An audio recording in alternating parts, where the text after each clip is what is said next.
Hello friends, स्वागत है आपका आईआरआई वाला यूट्यूब चैनल पे। तो जैसा कि आप सबको पता है कि कल एनटीए ने आईसीआर पीजी और पीएचडी दोनों की आंसर की जारी कर दी है। काफ़ी अनएक्सपेक्टेड था, इस बार बहुत जल्दी उन्होंने आंसर की जारी करी है पिछले साल के कंपैरिजन के अंदर। तो जैसा कि हमने आपके बहुत सारे कॉमेंट्स देखे, बहुत सारे डाउट्स एंड ऑल की सोशल साइंसेज के लिए कब कट ऑफ एनालिसिस आएगा, कब आएगा, तो फाइनली हम लोग आपके लिए कट ऑफ एनालिसिस लेके आए हैं। और ये जो कट ऑफ एनालिसिस है वो हमने जो जिस रैंक पे हमें कॉलेज मिली थी, आईआरआई मिली थी और हमारे सीनियर्स को जिस पे मिली थी, तो काफ़ी लोगों से कंसल्ट करके फिर हमने ये कट ऑफ एनालिसिस करी है। ठीक है, और इस वीडियो के अंदर आपको पता लग जाएगा कि कितने तक आपको आईआरआई मिल जाएगा, कितने तक आपको कहीं ना कहीं कॉलेज मिल जाएगी। ठीक है, और कितने तक आपको मतलब कि एक सिक्योर सेफ स्कोर आप मान सकते हो। ठीक है, जिसके ऊपर आपको कॉलेज कहीं ना कहीं अलॉट हो जाएगा। एक तरीके से आपको आइडिया मिल जाएगा मोर और लेस। ठीक है, उस तरीके से आप अपना माइंड मेकअप कर लेना। ठीक है, और अगर आपको फिर भी कोई डाउट हो, क्वेरीज हो, तो आप कमेंट सेक्शन के अंदर लिख सकते हो। ठीक है, तो ज़्यादा टाइम वेस्ट नहीं करेंगे, अपन सीधा चलते हैं कट ऑफ एनालिसिस के अंदर। ठीक है,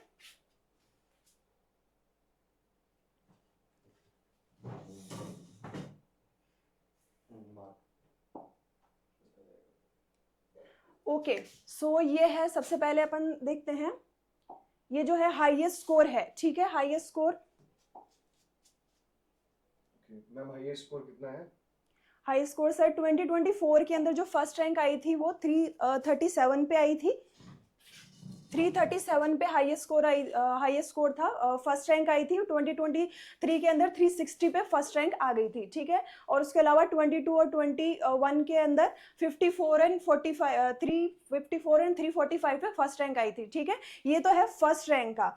ओके, अब जो सबसे इंपॉर्टेंट है वो है कि आपको अगर आईआरआई के अंदर आना है, आईआरआई के अंदर आपको सीट चाहिए, तो आपको कितने मार्क्स आप एक तरीके से सिक्योर मान सकते हो। ठीक है, इस बार का जो पेपर था वो जितना हमने स्टूडेंट से बात करी है, जितना फीडबैक हमारे पास है, उस हिसाब से ऐसा रहा है कि 2020 के बाद में अगर सबसे हार्ड पेपर आया है इस बार, पिछले 5 सालों के अंदर सबसे ज़्यादा हार्ड पेपर आया है। ठीक है, तो उसके अंदर एक्सटेंशन ज़्यादा आ गई थी। ठीक है, तो उसके अकॉर्डिंग इस बार जो कट ऑफ है वो कम चली जाएगी। ठीक है, तो आईआरआई के अंदर जैसे अब अगर आप देखोगे कि ये पिछली बार का है, जैसे 2024 वाला जो बैच था, 2024 के अंदर अनरिजर्व्ड कैटेगरी के अंदर पिछली बार मिली थी 308 पे आईआरआई के अंदर सीट मिल गई थी। ठीक है, और जो ओबीसी कैटेगरी है उसके अंदर 301 पे मिल गई थी। ठीक है, ये 2024 का है। उसके अलावा 2023 के अंदर जो पिछली बार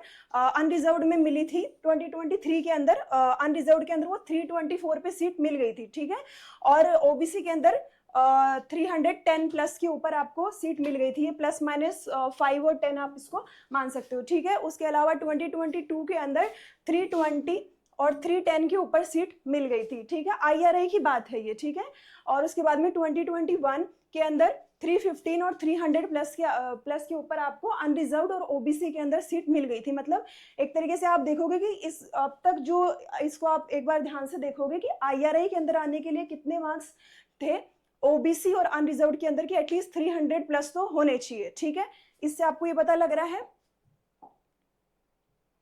ओके, अब बात करते हैं कि लास्ट सीट। ठीक है, ये तो हो गई टॉप रैंक। आईआरआई वाले, आईआरआई जो है वो टॉप रैंकर्स प्रीफर करेंगे, लेकिन जो जिन मतलब लास्ट सीट कितने पे अलॉट हुई थी, ठीक है, वो मार्क्स थे 2024 के अंदर ये मार्क्स थे 180।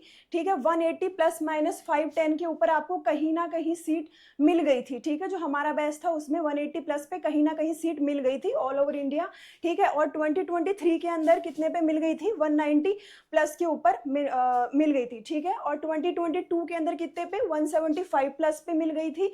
ठीक है, और 2021 के अंदर 170 प्लस पे मिल गई थी। तो इसको आप एक तरीके से ठीक से देखोगे तो इसमें आपको पता चलेगा कि 170 प्लस, ठीक है, 160 टू 170 प्लस अगर आपके मार्क्स थे इन सालों के अंदर, तो आपको कहीं ना कहीं जो है सीट अलॉट हो गई थी।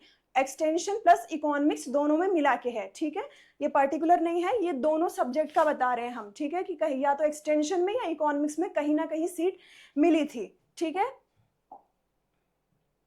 अब बात करते हैं सबसे इम्पोर्टेंट, इस साल का कट ऑफ क्या रहेगा। ठीक है, जैसा मैंने आपको पहले बताया कि इस साल जो पेपर है, पेपर का लेवल डिफिकल्ट था। ठीक है, पेपर का लेवल डिफिकल्ट इसलिए था क्योंकि जो क्वेश्चन है वो ज़्यादा एक्सटेंशन से आ गए और वो भी मतलब रिसेंट स्कीम से क्वेश्चन आ गए। ठीक है, और आउट ऑफ बुक जो बेसिक बुक्स अपन पढ़ते हैं उससे बाहर के क्वेश्चन आ गए थे। तो इस बार एक्सपेक्ट कर रहे हैं कि जो कट ऑफ है, जो हाईएस्ट मार्क्स भी है इवन, वो अपने पास कम हो जाएंगे। ठीक है, तो इस बार आप मान के चलिए कि अगर आपके 300 प्लस मार्क्स हैं, ठीक है, अगर किसी के 300 प्लस मार्क्स हैं तो वो एक तरीके से टॉपर्स की कैटेगरी में है। ठीक है, वो एक तरीके से अपने पास टॉपर्स की कैटेगरी में 100%, अगर जिसके 300 प्लस मार्क्स है तो उसकी रैंक 1 to 5 के बीच में रहेगी। 1 to 5 के बीच में यहाँ से रैंक रहेगी। ठीक है, अब बात करते हैं IRI कितने पे मिलेगा। ठीक है, IRI कितने पे मिलेगा। ठीक है, अब तक आपने देखा कि 21 से लेके 24 तक कितने मार्क्स पे मिल रहा था, 300 प्लस पे आपको अनरिजर्व और जनरल कैटेगरी के अंदर मिल जा रहा था। लेकिन इस बार जो है, इस बार अगर अनरिजर्व्ड की बात करें, अनरिजर्व्ड कैटेगरी की बात करें तो ये मार्क्स अगर आपके 290 प्लस मार्क्स हैं तो आपको IRI अलॉट हो जाएगा, एक्सटेंशन प्लस इकोनॉमिक्स दोनों को मिला के। ठीक है, या तो एक्सटेंशन में मिल जाएगी या इकोनॉमिक्स में आपको सीट जरूर मिल जाएगी अगर आपके 290 प्लस मार्क्स है अनरिजर्व्ड कैटेगरी के अंदर। ठीक है, उसके अलावा अगर अपन बात करें कि OBC के अंदर, ठीक है, तो OBC और अनरिजर्व्ड में ज्यादा डिफरेंस नहीं रहता है। ये 290 है तो इसको आप 275 से 80 के बीच में मान लीजिए, या 85 तक इसको मान लीजिए एक बार के लिए। ठीक है, यहाँ पर आपको IRI के अंदर सीट मिल जाएगी, एक्सटेंशन प्लस इकोनॉमिक्स दोनों में मिला के।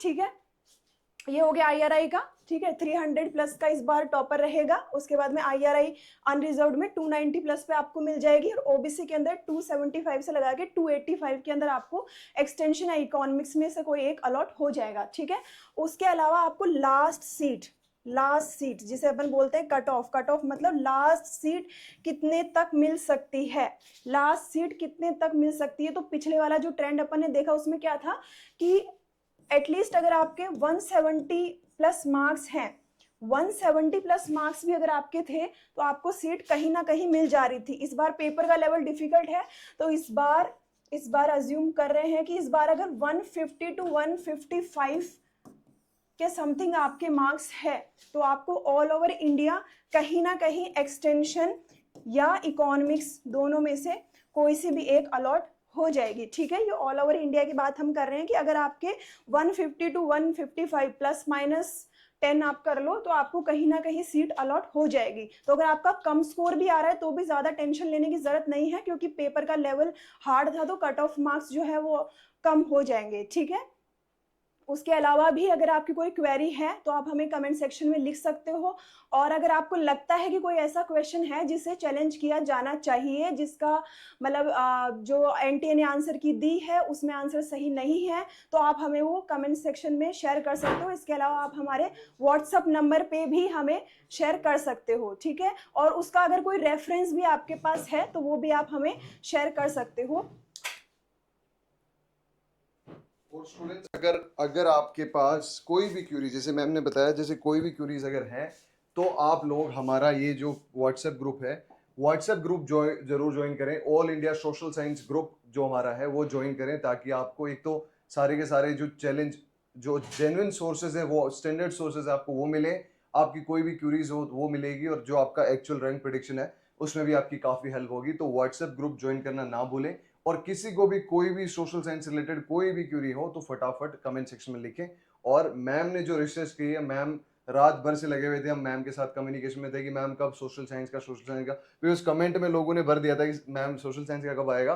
तो सोशल साइंस का डिटेल स्टडी के बाद में ही आया, जल्दबाजी करने की जरूरत हमें नहीं थी। और इसी के लिए पूरा वीडियो देखने के लिए थैंक यू सो मच। और कोई भी क्यूरीज हो तो नीचे फटाफट लिख सकते हो आप। और इसी के साथ देखते रहिए आपका प्यारा चैनल IRI वाला। Thank you so much, ma'am. Thank you.